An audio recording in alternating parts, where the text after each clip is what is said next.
우리 다 같이 말씀 로마서 12장 2절입니다.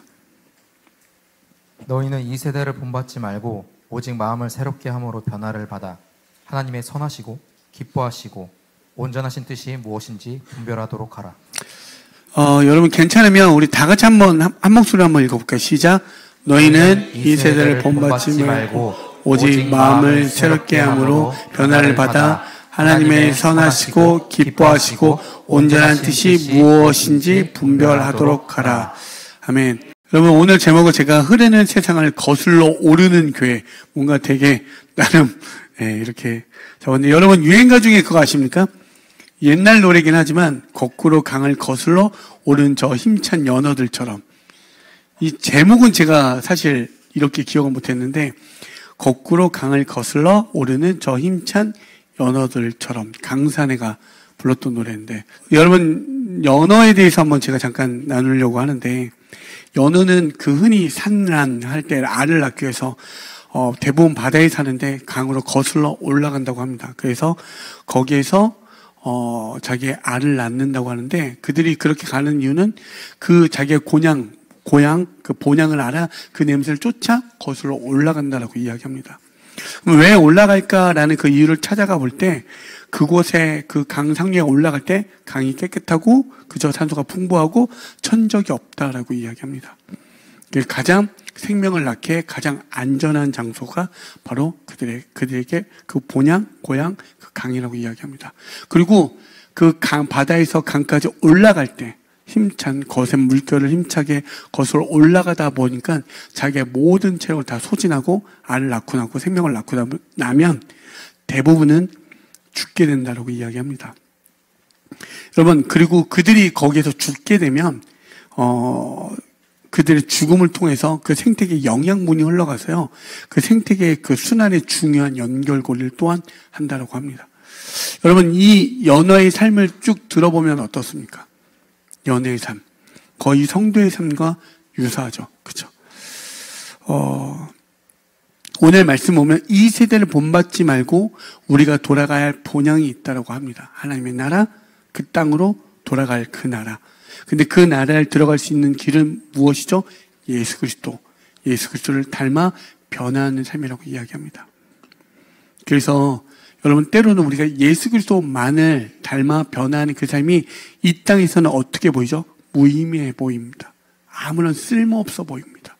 하지만 하나님의 역사에서는 영원한 생명의 자리로 들어가는 것이며 이 땅에서는 하나님의 역사를 써내려가는 중요한 연결고리가 된다는 사실입니다.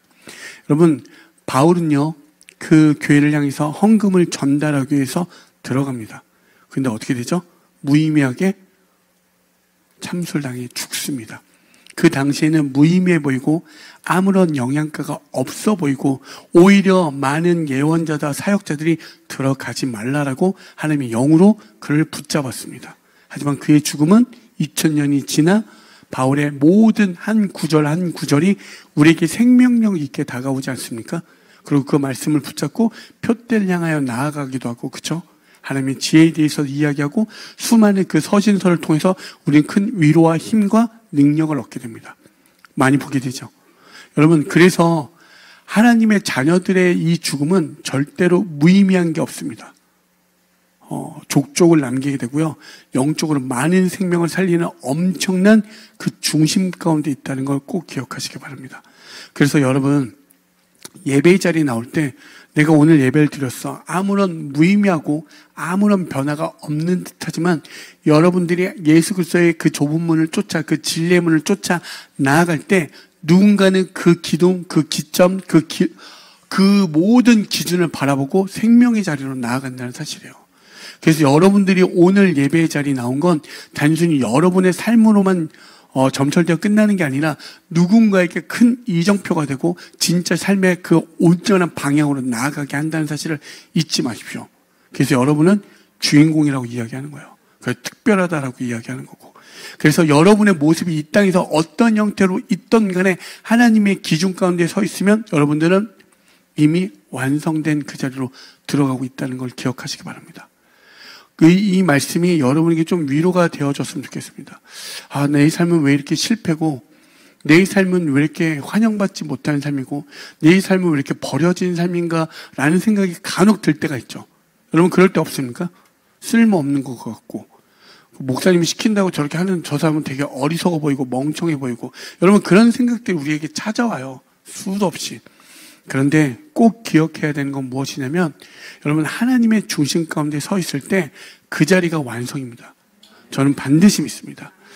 여러분 이 또한 설교문에 없고 말씀에 없지만 최근에 우리 17살 학생이 학생도 아니죠. 네, 고등학교도 안 다니니까 이 친구가 시험을 봤습니다. 17살이에요. 근데 대학에 붙었습니다. 흔히 말한 신호음악과에 다니면 좋아하는 대학 중에 일부이기도 하죠. 그런데 이 학생이 학원에서는 가장 말을 안 듣고 교회에 미쳐있는 광신도로 취급받는 한 학생입니다. 가장 선생의 말을 안 듣고 저처럼 하면 안 되는데 라는 늘 지적받는 학생인데 그 친구만 됐습니다. 여러분 어떻게 생각이 듭니까? 제가 단순히 대학을 붙었다 떨어졌다를 여러분에게 이야기하고 싶은 게 아니에요. 그는 대학에 떨어진다 할지라도 예배의 자리, 사역의 자리를 포기하지 않았습니다. 저는 한번 성도라면 한번 생각해 보십시오. 하나님의 중심과 하나님의 말씀 가운데 서 있을 때 하나님이 여러분들을 어떻게 완성의 자리를 이끌어 가는지 여러분의 삶의 과정 가운데 꼭 보기를 원합니다. 저는 이걸 한 번이라도 경험해 본 사람들은 놀랍게도요. 여러분 여기 있는 사람들 한번 보십시오. 다 다양하게 생기지 않았습니까? 비슷하게 생긴 사람이 없습니다. 그렇죠? 비슷하게 생긴 사람이 있습니까? 없잖아요. 이 다양한 사람들이 하나님의 성령의 일하심을 경험하면요. 놀랍게도 하나의 말로 하나의 행동으로 점철되어 놀랍게 같은 말을 하는 걸 경험하게 돼요. 이게 교회에서 발견할 수 있어요. 다원주의라고 하고 모두가 각자가 답이라는 이 세대 가운데 교회에 왔을 때 하나님을 경험한 모든 성도들에게 발견된 그 지점은 주님으로 하나 되는 것을 발견한다는 사실입니다. 그 은혜가 있기를 소망합니다. 오늘 이러한 말씀을 근거로 해서 연애의 삶을 한번 우리의 삶에 비유하시면서 그래 나 또한 연애의 삶으로 나아갔으면 좋겠다는 마음을 한번 가지시고 오늘 말씀을 같이 나아갔으면 좋겠습니다. 그러한 하나님이 기뻐하시는 제사, 거룩한 산 제물이 되라고 우리에게 말하며 바울은 2절에 이렇게 이야기합니다. 너희는 이 세대를 본받지 말라라고 합니다. 본 딱 하면 무엇이 떠오릅니까? 본. 여러분 이 세대를 본받지 말라라고 할 때 본이 뭡니까? 본. 어떤 중심을 이야기죠. 내가 어디에 중심을 두고 있느냐, 어디에 뿌리를 두고 있느냐라는 걸 이야기합니다. 그러면 세상이 말하는 나의 뿌리는 뭡니까? 세상에서. 한번 이 두 가지를 제가 한번 정리해 봤거든요. 세상에서 말하는 나의 뿌리는 인간, 문화, 자연에서 대부분 찾게 되어 있습니다. 그렇죠? 그리고 거기서 자기를 이해하고 완성해 갑니다. 그리고 거기에서 문제가 생길 때 우리는 뭐죠? 환경, 심리적인 요인으로 여기고 자기를 성찰하고 교육하면서 치유합니다. 그래서 이로 인해 자아가 성장하고 사회적 안정을 찾는다라고 말합니다. 그럼 교회에서 말하는 나의 뿌리는 뭡니까? 여기서 말하는 건 본, 뿌리 중심 말하는 거예요. 세상에서 말하는 이러한 본에서 말씀에서 말하는 나의 뿌리는 하나님이라고 이야기하고요. 하나님의 뜻에 따라 열매 맺는 삶을 살아가라고 이야기합니다. 거기서 하나님의 단절로 인한 죄로 뿌리가 썩을 때 우리는 회개하며 성령의 도움으로 하나님께 돌아가라고 말하고 있습니다. 그때 비로소 우리는 뭐라고 하죠? 우리의 생명과 의의 열매를 맺을 수 있다라고 이야기합니다. 이게 이 세대의 본과 하나님의 본을 따른 우리들의 모습입니다. 이처럼 다릅니다. 아멘. 여러분 그러면 한번 생각해 보십시오. 세상은 다양한 걸 이야기하는데 말씀은요 한 가지만 이야기합니다. 그렇죠? 각자가 답이라고 하는데 말씀은요 한 가지만 답이라고 이야기합니다. 그러면 말씀으로 세워진 교회는 어떻게 되어져야 합니까? 이 다양한 세상, 이 다양한 인간군들이 모여서 무엇으로? 하나님으로 하나 되어지는 게 바로 교회입니다. 그리고 우리는 여기서 무엇을 발견해야 되냐면 우린 하나님으로 충분히 하나 되어질 수 있음을 교회에서 발견되어져야 합니다. 여러분, 교회에서 하나로 발견되어지는 모습이 무엇입니까? 교회에서 의인이라고 이야기하는 사람이 있습니까? 나는 의인입니다. 거기는 바로 바리새인이라고 제가 이야기할 수 있죠. 그렇죠? 단 한 명도 하나님의 은혜를 경험한 모든 사람에게 공통적으로 하나로 발견되는 건 나는 죄인입니다. 그리고 두 번째 나아가 하나님 은혜 없이는 살아갈 수 없습니다 말하는 게 이게 공통적으로 하나님의 은혜를 경험한 자들에게 나타나는 모습이에요. 근데 세상은 나는 이래서 이래, 나는 저래서 저래, 나는 이래서 이럴 수밖에 없어. 최근에 인도에 전기밥솥 타고 결혼한 사람 본 적 있습니까? 인스타에? 전기밥솥 타고 결혼했는데 그 아내가 밥밖에 지을 줄 아는 게 없어서 이혼했대요. 여러분 이해가 되십니까? 이해 안 되죠? 이 황당무계한 말이 지금 우리의 세상에 너무 정보가 범람하니까 그런 소식마저도 듣는 세상이 됐습니다. 근데 그는 실로 진지하지 않았겠습니까? 그렇죠? 여러분, 이 세상의 뿌리, 하나님의 뿌리는 이처럼 다릅니다. 그렇다면 세상이 하나님에 대한 자세를 한번 볼까요? 요한복음 7장 7절이 이렇게 기록되어 있어요. 세상이 너희를 미워하지 아니하되 나를 미워하나니 이는 내가 세상의 일들을 악하다고 증언함이라. 여기서 나가 누구죠? 예수님을 이야기합니다. 세상은요, 너희들에게 가장 좋은 걸 준다라고 이야기하지 세상이 우리를 미워하지 않습니다. 근데 우리를 미워하는 이유가 뭐라고요? 반드시 세상이 여러분들 미워하면 그때 뭐요? 하나님을 따르는 자들을 미워하게 되어 있습니다. 왜요? 하나님은 세상이 악하다고 우리에게 말하고 있기 때문에.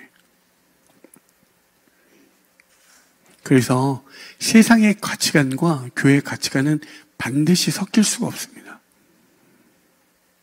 여러분, 연어들이 거슬러 올라가잖아요. 진짜 참 생명에 나가는 그 자리로 가기 위해서 자기의 모든 걸 소진하여 올라가는 것처럼 우린 세상 가운데 어떻게 해요? 하나님의 가치관을 거슬러 올라가는 거예요. 이 흐르는 세상 가운데 하나님의 가치관을 향하여 이 모든 걸 거센 물결을 뿌리치며 올라가 하나님의 예수 그리스도의 가치관으로 살아내는 게 바로 교회인 줄 믿습니다. 아멘. 여기에서 여러분 기억하십시오. 반드시 교회는요, 자기 유익을, 자기를 증명하기 위해서 오는 것이 절대 아닙니다. 여기에서 제일 먼저 시작되어야 될 시작점은 누구냐면 바로 마이크를 잡은 저 목사와 사역자부터.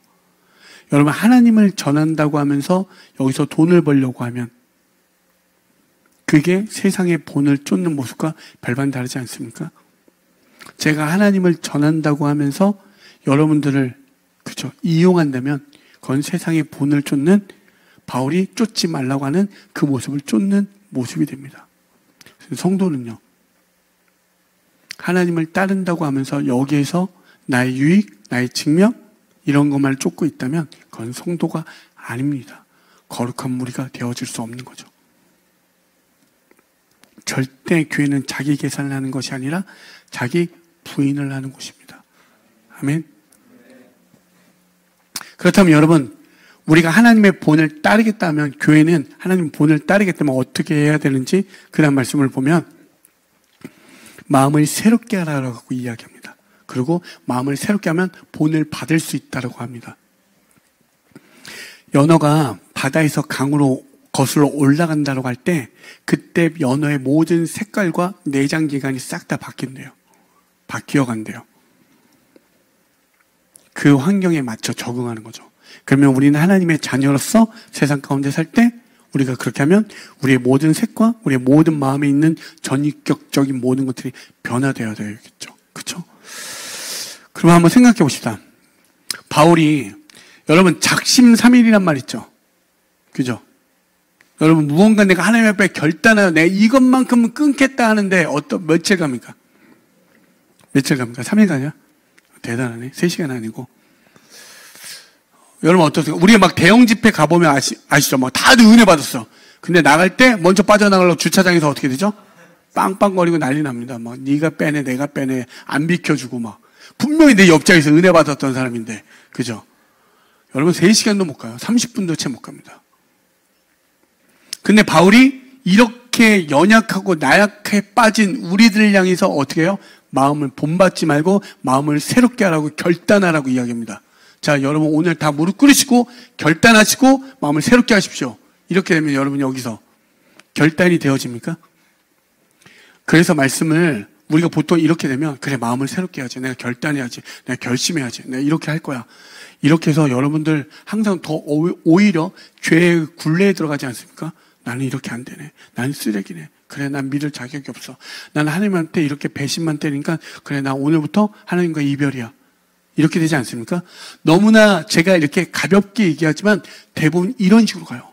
뭔가 죄 앞에서 직면할 때는 뭔가 처음에는 죄송하고 미안한 마음이 있다가 그 다음에 그게 안 되어지니까 그래 나는 안 되는 놈이야, 어쩔 수 없어, 떠나버리고 피하게 되어 있습니다. 여러분 기억하십시오. 마음을 그래서 새롭게 한다는 게 무엇인지 정확하게 아셔야 돼요.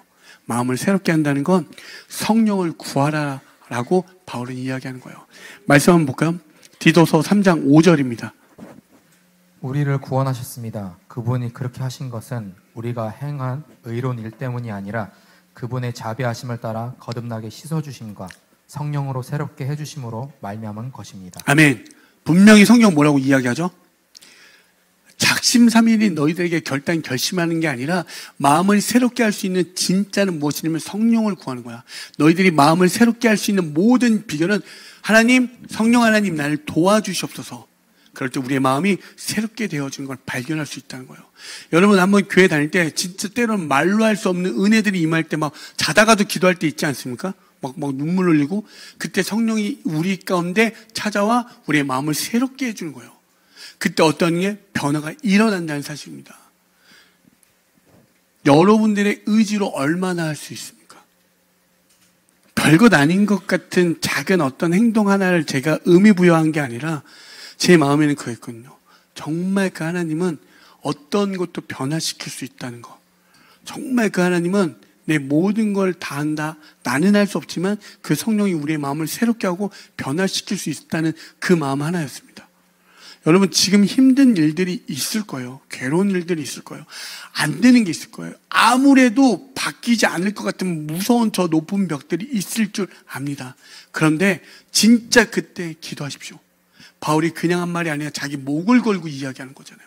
그때 비로소 어떠한 은혜가 있냐면 우리의 마음을 새롭게 해 진짜 그 본, 어디로 향해야 될 그 본을 보이게 하시고 그 길로 나아가게 하신다는 사실입니다. 변화가 되어진다니까요. 내가 원했던 그 색이 아니라 진짜 온전하고 완전한 그 색으로 변화하여 모든 걸 바꿔주는 걸 경험할 수 있어요. 그래서 여러분 내 마음에 마음으로 결단하지 마시고 하나님 저는 할 수 없사오니 성령 하나님 도와주시옵소서. 정말 그 은혜가 임할 때 여러분들의 모든 것들을 바뀌는 은혜가 있을 줄 믿습니다. 성향이 아니에요.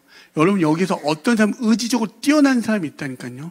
하지만 의지가 약한 사람이면 그럼 신앙이 이렇게 의지 박약하는 신앙 생활을 할 수 있겠습니까? 못하잖아요. 그러한 수준이 아니라 진짜 참된 진리로 나아가는 그 길은 마음을 새롭게 할 수 있는 것은 성령이라고 이야기하는 거예요. 보이지 않는다니까요. 세상은 보아도 보지 못하고 들어도 듣지 못하고 믿어지지가 않는다니까요. 그런데 하나님께서 이 선물은 정말 하나님의 영이 부은 그 은혜 받은 자들에게는 그 성령을 기대할 수밖에 없는 그 자리로 가게 하신다는 거예요. 그래서 성령을 붙잡으라고 이야기하는 거예요. 성령을 붙잡는 그 삶 가운데 어떤 은혜가 있는지 목도하고 경험해 보십시오. 비교할 수가 없다니까요. 여러분이 생각하는 그 상상 이상을 경험할 수 있어요. 그걸 이야기하는 거예요. 그렇게 되는 그들에게 성령으로 인하여 마음이 새롭게 된 이들에게 어떤 거? 변화가 일어난다라고 이야기해요. 변화를 받는다라고 말하잖아요. 완전히 우리의 근본적인 모든 형태가 전환되는 걸 이야기합니다. 그냥 단순히 내가 구원받았다라는 것을 그치지 않고 어떻게 되죠? 변화받은 존재로 살아가게 됩니다. 말씀 두 구절 한번 읽어볼게요. 고린도후서 3장 18절과 골로새서 3장 10절입니다. 우리는 모두 너울을 벗어버리고 주님의 영광을 바라봅니다. 이렇게 해서 우리는 주님과 같은 모습으로 변화하여 점점 더 큰 영광에 이르게 됩니다. 이것은 영이신 주님께서 하시는 일입니다. 아멘. 여러분 보셔. 영이신 주님께서 하신대요. 우리의 마음을 새롭게 해서 변하여 어떻게? 점점 더 큰 영광, 하나님의 형상으로 닮아가는 그 자리로 간다라고 이야기합니다. 그냥 구원받아서 끝나는 게 아니라 여러분이 이 땅 가운데 어떻게 하나님의 형상대로 그 변화받은 존재로 살아가라고 그렇게 되어진다라고 말씀을 이야기해요. 3장 10절. 새 사람을 입으십시오. 이 새 사람은 자기를 창조하신 분의 형상을 따라 끊임없이 새로워져서 참 지식에 이르게 됩니다. 아멘. 새 사람 입으라고 해서 아까도 말했던 우리의 결단과 결심이 아니라 성령을 구하여 성령의 도우심으로 인하여 우리 새 사람이 되어올 때 어떻게 자기를 창조하신 분의 형상을 따라 끊임없이 새로워진대요. 끊임없이 죄인이라 고백하는 건 무엇이냐면 하나님의 형상의 자리로 가는 거예요. 그게 끊임없이 새로워지는 거 아닙니까? 여러분, 마음이 새로워진다니까요. 너무 기뻐요. 정말 기쁘다니까요. 여러분, 정말 하나님을 만날 때 새로워진다는 건 그 한 사람의 영혼이 정말 주로 바라보는 그 자리로 가는 게 말할 수 없는 변화되는 그 자리로 간다는 사실이에요. 아멘? 그러면 여러분, 하나님의 형상을 닮아간다는 건 무엇입니까? 그 뒤에 말한 것처럼 하나님이 그 선하시고 기뻐하시고 온전한 뜻을 분별하는 그 자리로 들어가는 겁니다. 볼까요? 그러면 하나님의 선하심은, 하나님이 우리에게 말하는 선하심은 무엇인지 마가복음 10장 18절입니다. 예수께서 이르시되 내가 어찌하여 나를 선하다 일컫느냐? 하나님 한 분 외에는 선한 이가 없느니라. 아멘. 하나님의 선하심을 무엇이냐면 하나님 말고는 그 어떤 것도 선하지 않다는 걸 고백하는 겁니다. 여러분, 하나님의 형상을 닮아간다는 건 하나님 외에는 다른 선한 존재가 없다는 걸 지금 예수님이 우리에게 말하고 있잖아요. 하나님만이 선하시구나. 그런데 우리는 어떻죠? 이 땅 가운데 살면 고난과 고통을 당하면 하나님은 선하지 않는다라고 말합니다. 여러분, 생각해 보십시오. 제가 아까도 정말 우스운 얘기지만 그렇게 지면서 내가 복음을 전할 것 같으면 한 요 정도 하면 하나님이 놀랍게 저의 어떤 손과 어떤 지능과 이 모든 것을 깨우쳐 주셔서 복음의 자리를 빨리 전할 수 있게 능력을 주셔야 되지 않겠습니까? 절대 그렇지 않았습니다. 아까도 말했지만 끊임없이 짓밟히고 또 짓밟혔습니다. 이 말을 여러분의 삶에 한번 대입해 보십시오. 고난과 역경과 하나님을 믿었는데도 끊임없이 되어지면 하나님은 선하다 여러분 고백할 수 있습니까? 그렇게 되어지지 않습니다. 그리고 주변 환경을 보십시오. 어떤 누군가가 가난과 부당한 대우를 받고 신음한다라고 생각해 보십시오. 그러면 하나님이 공의롭고 정의롭다고 여겨지십니까? 아니죠. 그런데 이러한 세상에 이러한 논리로 가신다고 말한다면 하나님이 세상에 예수님을 보낼 수 없습니다. 우리는 예수님이 없다라고 말할 수 있는 논리 논박이 너무나도 많습니다. 그렇죠? 이 땅에 말도 안 되는 이야기. 그런데 아까도 말했지만 마음이 새롭게 될 수 있는 그 원동력은 어디? 성령의 도우심으로 말미암아 변화되어지면 예수 그리스도의 죽음과 부활이 우리 삶에 믿어지는 그 변화가 일어납니다. 여러분, 2000년 전에 예수님이 십자가에 죽으셨습니다. 그런데 어떻게 되죠? 죄 짓기도 전에, 태어나기도 전에 죄를 한 번도 짓지 않는 내가 무엇이라 이야기하죠? 예수님이 내 죄를 사하여 주셨다라고 믿게 되는 은혜. 이게 믿어지잖아요. 이게 마음이 새롭게 되어지고 성령의 도우심으로 고백될 수 있는 거예요. 그 말이 무엇입니까? 하나님은 언제나 선하시다. 여러분이 때로는 이 땅 가운데 여러분의 이 모든 어떤 돌아가는 구조 속에서 여러분이 다 이해했다 하지만 아니요. 너무나 복잡, 다양하고 우리가 알 수 없는 것처럼 하나님의 은혜도 우리와 비교할 수 없는 너무나 크시다는 걸 여러분 기억하시기 바랍니다. 하나님의 선하심은, 하나님의 신실함은 변하지 아니한다라고 우리에게 이야기해요. 그게 성령으로 말미암아 깨닫는 자들은 이 땅에서 때로는 말할 수 없는 고난과 역경을 마주할 때 우리의 기도는 주님, 우리를 궁휼히 여겨주시고 나를 인도하여 달라고 고백되어진 거예요. 이게 우리의 어떤 의지가 약함과 우리의 나약함이 아니라 그거 외에는 설명할 길이 없기 때문에 하나님의 놀라운 그 심히 망측하다라고 하는 그 놀라운 그 은혜 앞에 엎드려지는 거예요. 그래서 예배하는 자들은 어떻게 하죠? 하나님의 영광을 볼 때 다 죽을 것만 같은 그 영광 앞에 엎드려지는 거예요. 그래서 예배는 단순히 내가 예배 드려야지가 아니라 그 영광 앞에 죽을 것 같은 거 목도하여 엎드려질 수밖에 없는 거. 그걸 이야기해요. 로마서 8장 28절에 우리가 알거니와 하나님을 사랑하는 자 곧 그의 뜻대로 부르심을 입은 자들에게 모든 것이 합력하여 선을 이루느니라. 반드시 하나님은 어떻게 그 옳음, 완전한 그 변함없는 그 신실한 그 자리로 완성해감을 우리는 주님과 연합하여 알고 깨달아진다라고. 그게 하나님의 선하심을 아는 자들, 하나님의 본을, 하나님의 형상을 따르는 자들에게 나타나는 것이라고 이야기하는 거예요. 아멘. 여러분 물러서지 마십시오. 하나님 선하십니다. 정말 그것을 붙잡고 나아가시는 저와 여러분이 되어지길 소망합니다. 그럼 두 번째로 하나님이 기뻐하시는 건 무엇입니까? 1절에 뭐죠? 하나님이 기뻐하시는 제사를 드릴 때 거룩한 산 제물이 되라고 하죠. 구약에서의 제물은 무엇을 뜻했죠? 하나님께 나아가는 방법이 제물되는 거라고 이야기했죠. 제물은 희생되는 겁니다. 근데 신약에 와서 그 제물은 누구를 이야기하죠? 어린 양 예수. 그렇죠? 예수를 인하여 그의 죽음과 부활로 모든 것이 단번에 드려졌습니다. 근데 우리는 예수님의 죽음으로 인하여 우리 하나님과 화목되어졌다라고 이야기하죠. 예수와 연합되어진 우리들은 이제 부활되어 거룩한 산 제물이 된 거예요. 이 사실이 우리가 믿어지는 거. 그렇다면 하나님의 은혜로 내가 하나님의 하나님 되심을 믿는 자들, 그래서 그 은혜로 그 구원과 감격에 누리는 자들, 그 기쁨 가운데 살아가는 사람.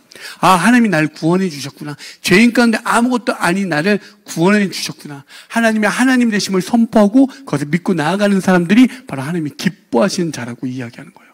아멘. 여러분, 웨스트민스터 소유리 문답이라고 있죠. 그렇죠? 사람이 제일 되는 목적은 뭐라고 이야기하죠? 하나님을 영화롭게 하고 영원토록 그를 즐거워하는 것이라고 이야기합니다. 그걸 제가 풀어서 얘기하면 하나님의 은혜를 기억하고 하나님의 하나님 되심을 인정하며 하나님의 교제를 통한 은혜와 구원의 감격을 누리는 자들. 그게 사람의 제일 되는 목적. 그게 하나님이 가장 기뻐하시는 것이라고 이야기하는 거예요. 아멘. 빌립보서 2장 13절에 이렇게 기록되어 있습니다. 너희 안에서 행하신 이는 하나님이시니 자기의 기쁘신 뜻을 위하여 너희에게 소원을 두고 행하게 하시나니. 아멘. 하나님의 기뻐하신 뜻을 여러분 안에 어떻게 소원으로 두게 하셨다라고 이야기합니다. 놀랍지 않습니까?